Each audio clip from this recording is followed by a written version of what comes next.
Come on with it. What you say? No, I was saying I just ran past little static Smurf little brother to see how he was doing. We talked about Smurf now, you and a few other little brothers though. That's the measure. So come on, man. This your Tuesday call, man. Go on, talk to the people, man. Tell them what you want them to know. All right. Well, for those who don't know, this is Christopher Dunn. For the past 3 weeks, we have been having these Tuesday 3 o'clock sessions. And most of the time, some people may think that I've been either venting or just getting something up off my chest. But to be completely honest with you, I think what it is that I want to tell people, other than the fact that I was actually innocent, was that despite the hardships that we may be going through right now as people, I'm not talking about just being black. I'm not talking about just being poor. I'm talking about just being average, everyday citizens. We all are faced with different obstacles and adversities. Different roadblocks is in our ways. But you have to find that medium. You're going to find peace in. I'm not bitter. I'm not filled with hatred. I don't blame other people for my shortcomings or my downfalls. Sure.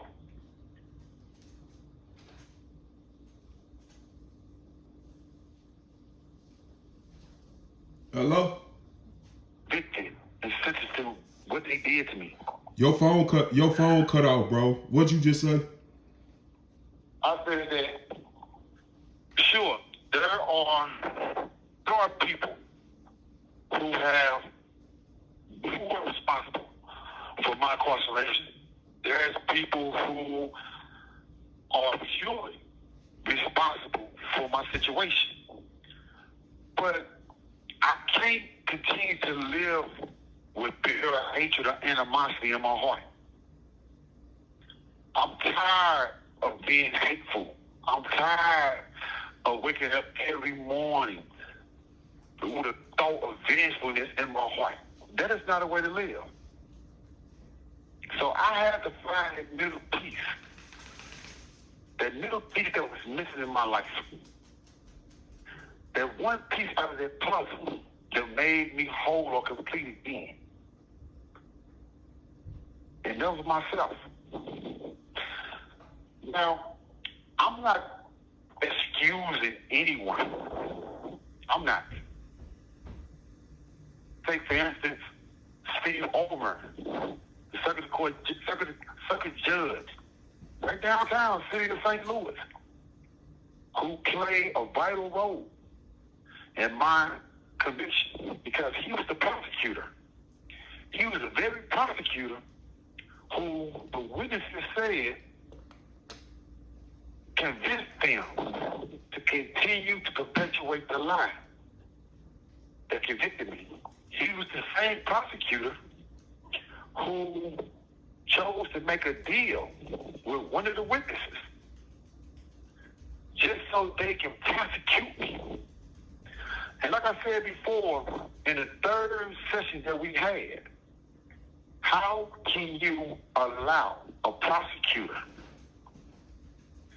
to drop the charges of a witness who shot a 1-year-old kid in the face and blinded him in his eye, who robbed 7 people, who kicked a house in and shot at an elderly woman? This was done 2 months after they said that I committed this crime. But it is that prosecutor, Steve Omer, he allowed their case to be taken up under advisement. Even though 6 months later, the same witness committed a robbery with a shotgun. the same very shotgun that he shot the little kid in the eye with. Now, this same prosecutor became a judge no more than a year and 6 months after I was convicted. But don't you know, as a circuit judge, the people of the city of St. Louis, you have the power to recall a circuit court judge. But you have to prove that that person, that judge, does not deserve to sit on the bench. You have the authority to call for a recall and have him removed. But that goes for anyone who serves the city in his own individual capacity. Whether it's a mayor, whether it's a chief of police, a fire chief, whether it's a circuit attorney, you, the people, the voters, the taxpayers, you have this power. Now, I'm not asking you to do this out of maliceness. I'm not asking you to do this because I dislike them. I want you to do what you think is best for the city of St. Louis. What you think is best. I'm no longer a voter. They took that right from me. When they took my freedom. When they took my youth. So now, the 60-something people, we asking you to follow me on Twitter. That's right. Look me up on Facebook. Follow me on Twitter, Google, YouTube. Follow me. Instagram. Follow me. And for all of you who keep asking, how can you help? I understand a lot of you don't know exactly how to help. I understand that a lot of people want to help. Well, let me show you how you can help. Not just me, but you can help yourself. You can help a few other people that's in prison, that's wrongfully incarcerated. You can help a lot of other people who are in prison or who are going to return back to society, but who needs your moral support. Because whether a lot of people realize this or not, these prison doors are opening. And each and every day, someone is returning back to society. But if you turn your back on that person while they're in prison, when they return, they're going to remember that. And then we repeat the whole cycle of hate and animosity and bitterness all over again. I read in the St. Louis World today where they spoke of Lamar Johnson, another young man that I knew, that I met while in prison. I saw where the circuit attorney for the city of St. Louis mentioned his name. Now, this same newspaper ran a story that another newspaper in St. Louis ran. But the other newspaper mentioned my name, but the World didn't. I don't have nothing against the World. Who knows? Maybe face it. I don't know. But listen, when you look at the Lamar Johnson case, I need for you to look at my case. Seriously ask yourself, how can Christopher Dunn be convicted of a crime with just the testimony of two people? There was no physical evidence. There was not a gun, a knife, a brick, a pipe, a baseball bat recovered. There was no footprints, no DNA, meaning no blood, no semen, no spit, no fingerprint, no gunpowder residue. And On top of it, there was no motive ever established. I've never been a dumb person. Sure, I may have made stupid mistakes in my life, but I've never been a dumb person. I've always considered myself to be an educated person, a person of consciousness. I grew up raised by my community.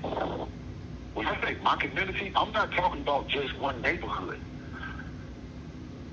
People like Bar's mama, my mother, my next door neighbors, even from the north side to the west side, from 120 neighborhood to the Ville, from the cabinet courts to the old violent places, from the JDA to the Vines, from the cabinet courts to Wells and Goodfella. Listen, I grew up in St. Louis, and St. Louis raised me. And my community taught me how to not only live, but to survive. And to survive in the city of St. Louis, you have to also be cautious of who you are and what you may develop into. So that brings me back to that question. If I never used drugs, if I never drank alcohol, if I never been a slow person or fecal-minded person, what would make me want to go out and take the life of another who in which never done anything to me? Who stated in an audio tape statement that for you was my child, that Christopher Dunn has never had any problems, or Christopher Dunn and I have never had any bad words. So that eliminates the possibility of a motive. A motive was never established during my trial. That's right. My case was not gang-related. It was not jealousy. It was not a robbery. They convicted me based on the testimony of two kids. One who was already a juvenile delinquent, who just committed crimes in himself,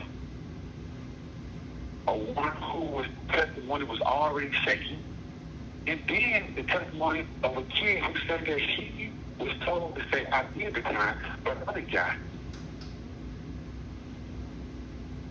Now, like I said, my trial attorney was Janice Good. Janice Carla Good, a public defender. When I said that all public defenders are bad, but this one, this one took the cake. She took the cake and smashed it in your face. This is how she portrayed her office as a public defender. So here it is. I got convicted without any evidence except the testimony of two people. And now I'm waiting on the city of St. Louis to see what Kimberly Gardner does with Lamar Jackson. I hear all the talk. Sure, it sounds as if they endorse my freedom during the Inside Edition report. It sounded as if they endorsed my freedom during the New Republic August and July issue of 2022. Sure, it sounds like they endorsed it, but we haven't had any confirmation as to when they're going to file their declaration and publicly acknowledge that I'm actually innocent. People, a couple weeks ago, Brian allowed me to speak to you, and I mentioned a man that was running for the U.S. Senate, Spencer Toter. And I look back now at is actually running for Senate, and you chose, out of all people, you chose two other people that we kind of thought they was going to get it. But 4% of the city of St. Louis, as well as the county, chose to acknowledge Spencer Coder. And this man, he marched during the women's rights. He marched during the Roe versus Wade controversy. He marched through hell and high water with the crime mothers of violence. He marched with MAD downtown St. Louis. He came to Jefferson City and stood there for hours to listen about prison reform. He educated himself a year later to the needs of the people concerning prison reform. And then downtown St. Louis, he participated on March the 16th of 2022. Downtown St. Louis, right across the street from the courthouse, to endorse my freedom. I was amazed. But it wasn't just about me. It was about me and anybody else who was wrongfully convicted, who had the evidence to prove that they were actually innocent, that they were railroaded. Listen, I'm not saying that everyone in prison is innocent. I'm not. I'm not saying that everyone should be confined to prison for the remainder of their lives either. Everyone should be given a chance. Everyone. I'm not an advocate of the death penalty. I'm not. But if you're going to sit there and tell me that I cannot get my freedom because I'm not on death row, then this has to be by far one of the most hypocritical countries there is. The state of Missouri need to come to terms with the fact that the world does not revolve without being on an axle of possibility. Let's change everything that we do. Every day there's a change. Nothing will remain the same. Nothing. And that's what Missouri must come to terms with. You can no longer go off of the laws that predates common sense. You can't. I sat here with Bert last week and we talked about how so many young people are in prison doing 15, 20, 30 years on an 85%. And then the prison system may require them to go to school. It's a forced thing. They force these young guys to go to school, which is not a bad thing.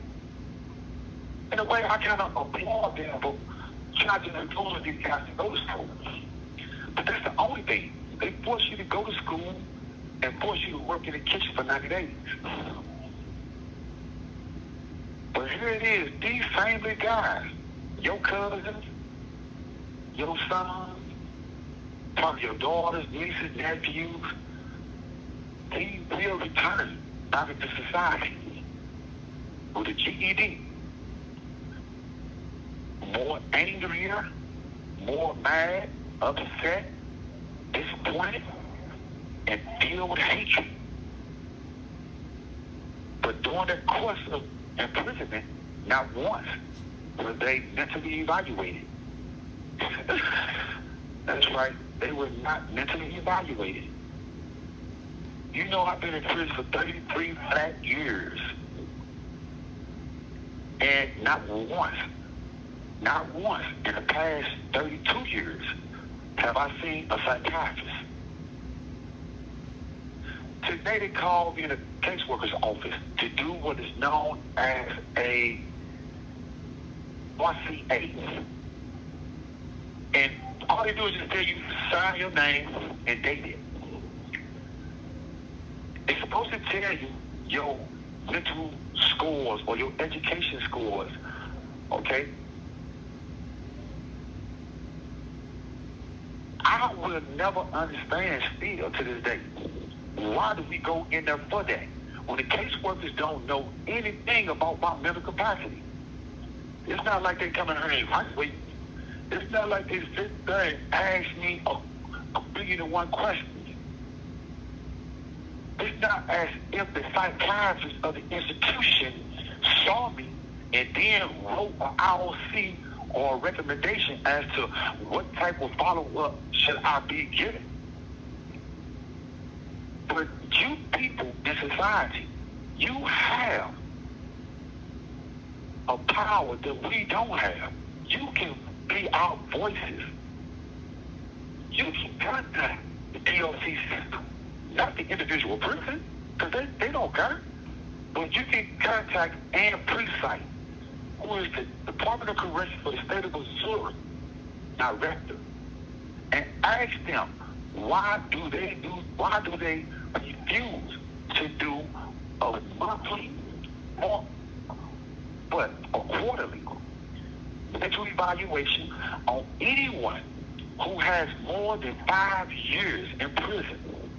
The reason I say more than 5 years because if you look at the Social Security Disability Act, you will see where they actually state if you've been to a prison, whether it's a minimum security institution or maximum, but in my case, a maximum security. But anyone who has been in a maximum security prison for 5 years, solid, you are thereby deemed mentally incompetent, or you are mentally challenged, and you can actually apply for Social Security disability.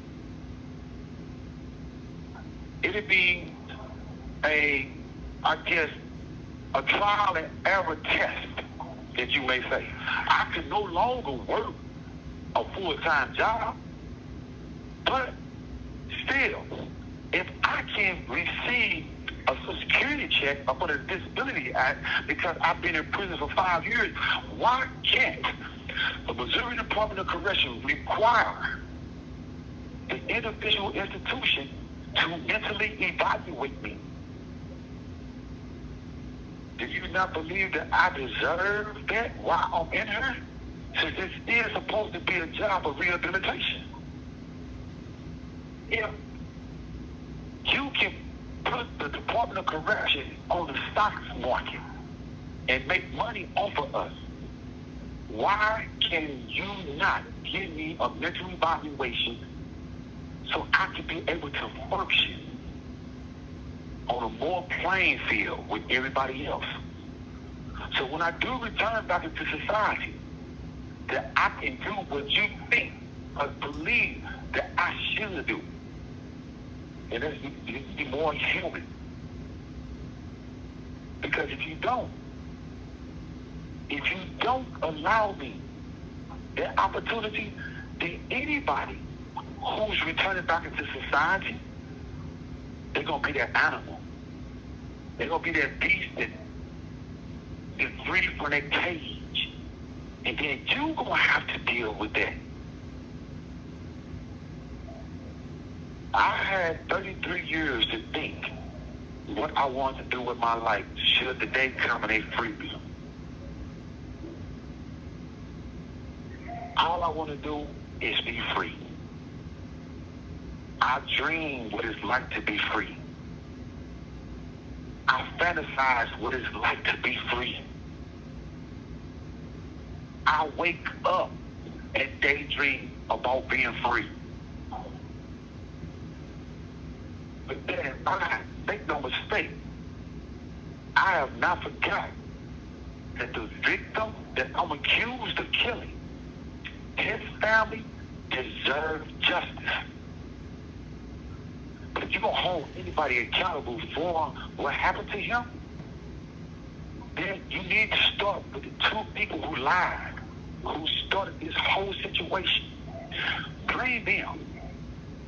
Then blame their parents, because their parents did not teach them the moral value of lying on other people. Blame the homicide detective, Gary Stidham. Blame him. Blame the circuit court judge, Stephen Omer. I don't blame Kim Gardner for whatever decision she chose to make. Kim Gardner was not the circuit attorney when I was arrested. She was not. George Peach was.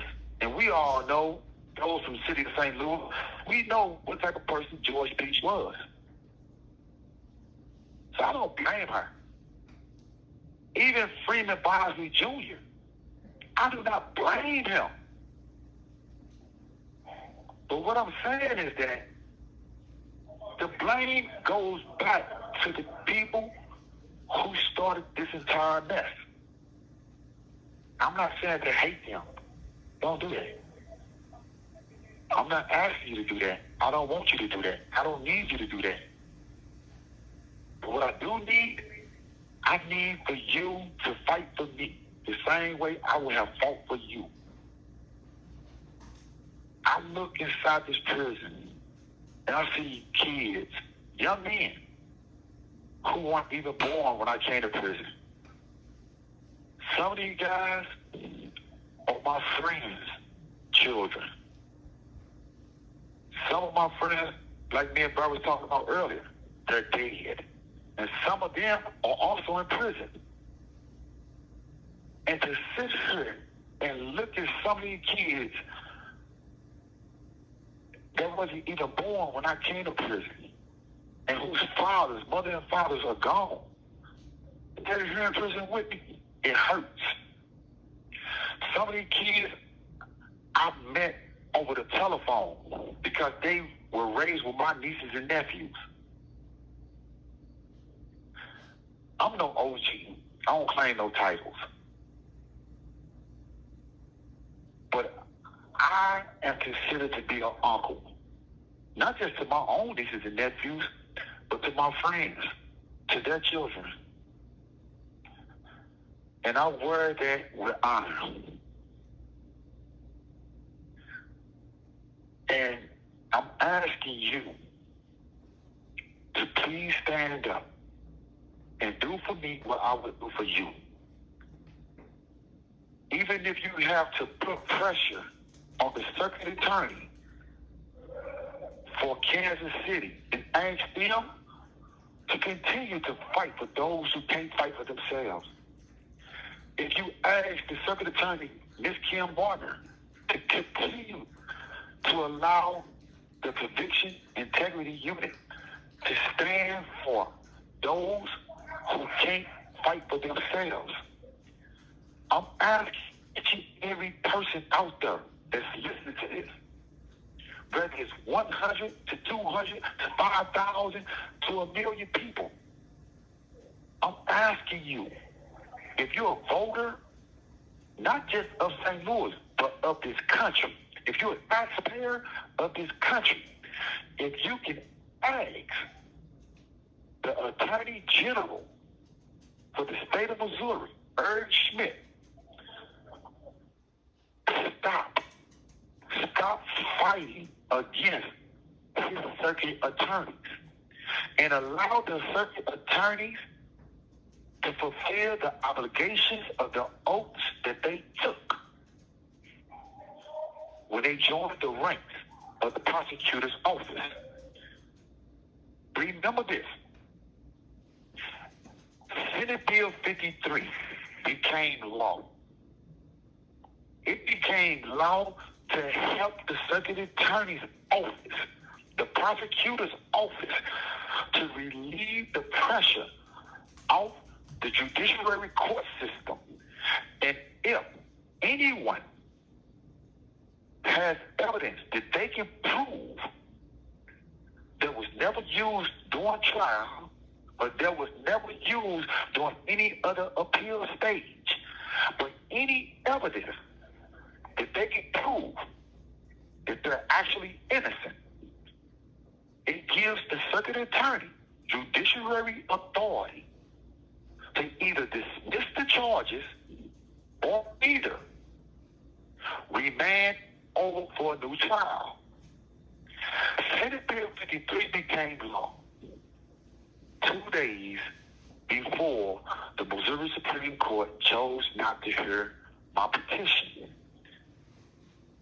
And that was August the 28th, 2020. That's right. Ever since 2020, a judge in Texas County said that I was innocent. A judge said this after I filed a habeas corpus petition. Now, Senate Bill 53 became Missouri Statute 547.031. It was approved bipartisan by the Democrats as well as the Republican Party and the legislative body of Missouri. Therefore, this is a law. So, by this being a law, according to the laws, that means the circuit, that means, no, not correction, the Attorney General for the state of Missouri, Earl Schmidt, that means that Earl Schmidt is violating the law. I understand that he believes that it's his ordained right to defend the law. But when you go against the law and reference to defend the law, and you contradicting the law, you're creating a new standard of the law, which is not approved by the legislative body. You're going against the legislative body. So that means what Earl Smith is doing to me and anybody else when he's fighting against his own circuit attorneys, that means he's violating the law, and in a sense, he's kidnapping us, withholding us illegally. You know, if you have a podcast, I asked you to look at the stories that you just passing over. You got to ask yourself, how can a person like Christopher Dunn still be in prison for a crime he didn't commit? But what type of law is preventing him from being free? I mean, seriously, what do I got to do? Do I have to die in order to be free? Do you really want me to die and then say that you're going to give me my freedom after I'm dead? Or you really going to try to say that I have to be on death row then in order to be free? People, have you ever looked at the city of St. Louis and you saw the glorious, magnificent work of art downtown, the 600 and something foot statue called the St. Louis Arch? Right beneath it, even though it's about 2 blocks up, but right beneath it, it looks as if our old courthouse is beneath the right and left leg of this tower. Okay, that old building is an old city courthouse. It's a museum now, but in that building, you see everything from manacles to shackles to auction slave posters to the auction block. You see an old courtroom where slaves was brought over and sold. And you will see what is famously known as the Dred Scott proceedings. You will see this courthouse. A lot of people in St. Louis didn't know nothing about this. But those of us who grew up in the inner city of St. Louis, we did. Dred Scott Like some people like to say that he won his freedom. No, he didn't. Dred Scott fought to be free. His wife, Harriet, fought for him to be free. Dred Scott still died a slave. Dred Scott had to fight to get back what he rightfully owned as a human. But even in his death, you would disrespect him. St. Louis still have not to this day granted a man his freedom. Sure, someone put two American pennies on his tombstone to symbolize his freedom before and after his death.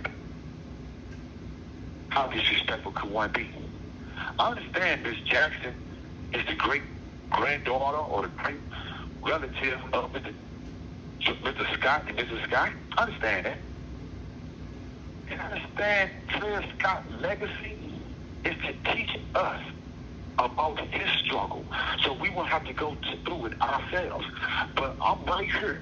I'm a living example of that continued struggle, even without Dred Scott family support, even without the city of St. Louis standing up and admitting the wrong that was done to me or anybody else who's wrongfully convicted. 362 people filed for their freedom as slaves in St. Louis. They filed for their freedom, an ordained right that they had as human beings to be free. 121 won their freedom. Only 121. I'm trying to be free. I need to be free. If I would have been guilty of this crime, I would have pled guilty to this crime when he offered me 10 years. 10 years. It means I could have been home 5 years after I pled guilty of this crime. I could have probably been home 3 years after I pled guilty to the crime. Being off under the old law, I would have done no time. Nothing no more than 3 to 4 years. But I chose to go to trial because I didn't do anything to deserve to be placed in jail. When I refused to take the deal, they came back and offered me 20 years. Why was my attorney so eager to get me to plead guilty to a crime that I didn't commit? Then, when I refused that, they offered me 30 years. Then a life sentence. This is what they do. This is St. Louis. This is America.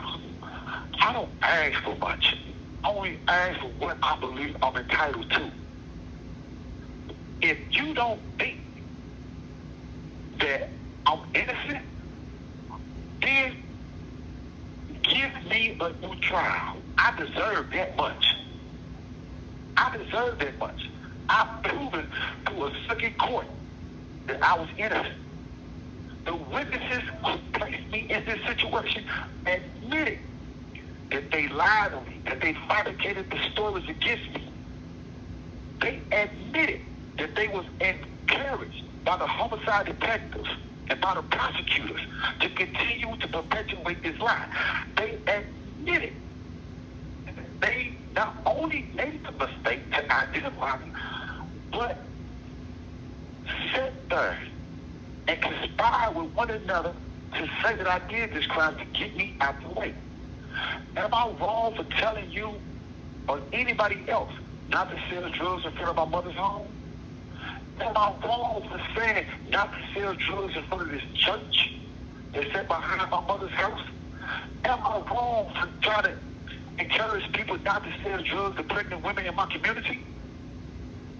If I'm wrong for that, then why can't you fight for those who have been wrong? St. Louis, like I said before, I have a beautiful child that I call my Ducky. I'm trying to get home to. I have a beautiful wife that I need to be home with. I have a beautiful, curly-haired grandson, my little level, that I want to be that grandpa to, that grandpappy, an old man to. I want to throw baseballs and footballs with this kid. Sure, I want to go back to school, complete college. There's so many things I would love to do. Aside from walking out of this prison and walking off the property of this prison, listen, I'm not going to bore you any longer, but I am going to say this before I go. If you can, Google my name. Look me up on Facebook. Look me up on Twitter and follow me. If you can, Trap. not only follow me, yeah. All the links to all that stuff in the just tell them it's in the caption to the video. And you just heard a person say, everything that I just asked you to do, from follow me to Google me to whatever, is in the caption of this video. You will see everything on here. Yeah, it's called the description. It's in the description of the video. I put it in the description. It's in the description of the video. So all I'm saying, if you would like to ask me any particular questions about this case, by all means, we can open up a dialogue. If the family of the victim would like to discuss anything, we should communicate. We can open up a line of communication. Because you have been hoodwinked. You've been bamboozled. You've been lied to and led astray. That you have. I can only say that I'm sorry that your family had to experience that. Because I understand and know what it feels to lose someone to the violence of the streets of St. Louis. All of my big brothers are gone. Most of my friends are gone. I've lost nieces and nephews and great nieces and nephews to the streets of St. Louis. So I know what it's like. But I'm going to say this. I need the support of my city. I need the support of those who believe in innocence should not be confined to prisons. I need to be home. I don't want to see my mother leave this world while I'm still in her. And like I told people before I leave, I want to say this. Before I close my eyes on this world for the final time, I pray that I'm able to get a glimpse of the vision of what it looks like to experience the dream. This call is from a correctional facility and may be monitored and recorded. The dream that most of you have lived, experienced, and seen for yourselves. A dream that's been denied to me for the past 33 flat years. If you can't, ask Miss Kim Gardner if it's appropriate. If she can just simply ask the state to give me a new trial. She don't have to just flat out and let me go. Give me a new trial. Make her request up under 547-031 and present that petition with the evidence that we presented to the Rule 91 court when Judge Sickle said that I was innocent. Use that same information to file her petition to free me. Listen, St. Louis, listen, America. I'm going to get up off this phone. But I thank you for allowing me to speak to you again. And until next time, be at peace. Alright, Trap. What's up, my bro? Man, I can't call it, man. The same old trying to stay out the way. You know what I'm doing? I'm proud of you, though, dude. I told you that from the get-go. I did not know. Hold on, let me turn this video You off. had